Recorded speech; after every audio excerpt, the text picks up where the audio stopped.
Back on Earth, Iris realizes that the scientists who took over the whole operation were hiding something from her. She drugs the leader and finds out that Earth had somehow run out of lithium material, and that was why he and the government couldn't focus on the Avenue 5 issue at all. They were planning to stand by and watch as the eel issue in the ship continued. So, Iris takes all the equipment she can to help the crew, and takes a shuttle to join the Avenue 5 ship. She arrives just as Ryan and the group had fixed the ship's eel containment issue, and found out that they had a cannibal in their midst. Life has somewhat returned back to normal on the ship. Apparently people don't really understand the dire situation that they are in, or probably don't even care about it. Ryan, however, has a major issue at hand. There was a cannibal let loose in the ship, and if he couldn't find a solution to this, there could be dead passengers in a matter of days. Billy firmly suggests to put a lockdown in the entire ship, and Ryan casually does so, without realizing that this might probably put the whole crowd in another crazy frenzy as well. Doug is in the shuttle that Iris came in with the driver Paul, and just when the lockdown is initiated, he tries to leave and traps his leg in the door. A large group of passengers are trapped in the dining hall along with Karen. Frank, on the other hand, is enjoying a decent spa time inside the ship,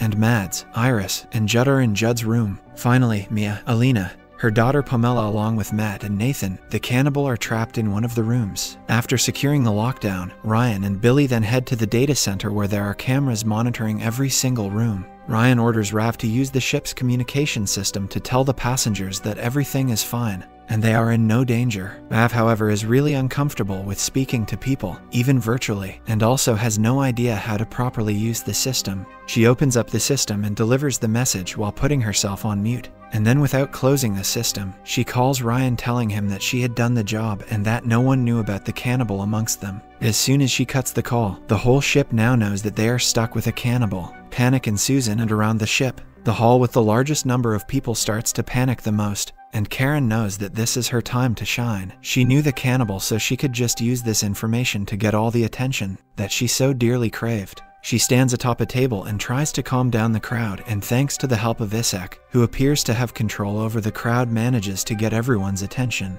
However, instead of telling them what she knew, she gets carried away and makes the crowd dance like her puppets. Mia, Alina, Pamela, Matt, and Nathan all sit down and start sharing their stories about their lives back on Earth, and casually spend time. Just as Ryan and Billy reach the data center, they realize that they have no idea what the cannibal looks like, and it wouldn't even matter if they had access to the camera. So they immediately call Judd because he was there the day of Frank's show. However, Judd doesn't pick up. Judd is actually in his room with Iris, trying to blackmail the governmental officer Coates with the whole Earth is running out of lithium bonanza. The man looks fully persuaded and asks for 30 minutes time so that he can call them back. However, when 30 minutes go by, and Judd still doesn't receive a call back, he starts panicking and makes a very bold choice. Back on Earth, using the show that Iris had bought from his money Avenue 5, and some really poor VFX, Judd reveals the fact that Earth was losing lithium. He gives away their one leverage against the government, and now they were all screwed. Back in the dining room, the crowd is tired of Karen's useless ideas, and they are even more pissed when they realize that Karen actually knew the cannibal's face for so long, and just made them her puppets, and confused them all. When Judd doesn't pick up, they go to get Frank, who is about to be killed by the other people in the spa, believing him to be a cannibal. They almost do so, but Billy arrives in time and takes Frank to the data room. They realize that the cannibal was actually in the same room as Alina, and Ryan rushes to save her along with some guards. A few guards find Doug injured and Paul nearby, and believe that he is the cannibal, and take him into custody. Elsewhere, just as it's Nathan's turn to explain his story, and he is about to finish with it, Ryan and the guards arrive and take Nathan away into the brig. Matt, Mia, and all the others who had heard Nathan's story and how he was a changed man protest against the capture, but Ryan won't have any of it. He leaves for the cockpit. There, Billy and Ryan start arguing about the issue of what to do with the cannibal, and not realizing that Rav had left the communication system open. Ryan goes on a rant about the whole list of problems that is bigger than and unsolved. He explains how they will all die and that there is no food, and how he himself has no license to fly a plane. The last one was probably a joke. However, this is all heard by the entire ship's passengers, and they all go ballistics. The passengers turn rabid and soon start to ravage through the entire ship. They form a massive crowd and are about to slam through to the cockpit using Karen as their hammer, but Ryan comes out and tries to apologize. The crowd doesn't want his apology, they want change. Isaac takes charge and declares that the ship must be ruled by democracy and the people. So, Iris orders the men to put the leaders of the ship, Judd and Ryan, under custody while the new Senate rules the ship. On Earth, Mr. Soda is invited into the office of the second presidents, Beth Bezos, Mike Zuckerberg, and Dusty Musk, who tell Soda to focus on the lithium problem and let the Avenue 5 project be destroyed, literally. Soda is confused at first, but as per orders, he commissions a missile to head towards the ship. Back on the ship, as expected, the new democracy starts to crumble as everyone has a different opinion on everything,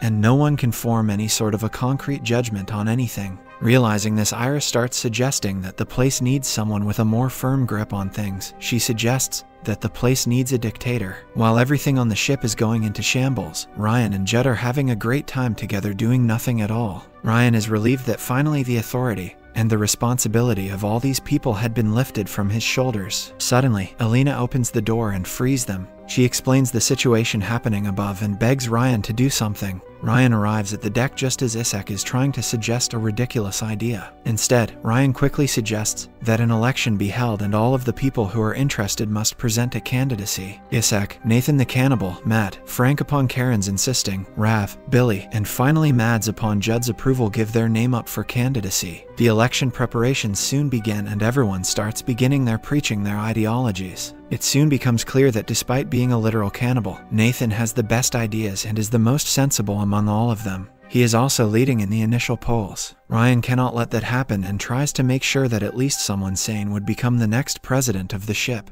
He tries to make sure that Billy wins, but she has no social skills at all and flunks at the very first debate. All of the normal candidates were so stupid that they were losing not only to Nathan, but also to the show version of Ryan himself. Ryan had to do something quick and he approaches Karen. She, however, is still hated because of the last fiasco. Final option for Ryan is Isaac, who is pretty down. Ryan cheers him up and sends him to the stage, but instead of declaring himself a better candidate, the man declares Ryan back as the new leader, a dictator. Ryan ends up getting 86% votes. He gets re-elected as the supreme leader of the whole ship. Mads' loss in the election makes Judd pretty mad, even though it's pretty apparent that he lost because of Judd. Judd ends his friendship with Mads. The whole ship takes the Supreme Commander thing way too seriously. Within days, the whole ship has posters of Ryan and everyone salutes him when he passes by. He well as truly was a supreme leader and everyone pledges their loyalty to Ryan. Everyone except Matt. Matt has formed his own rebellion down below, and well, let's just say he plans to take down the government.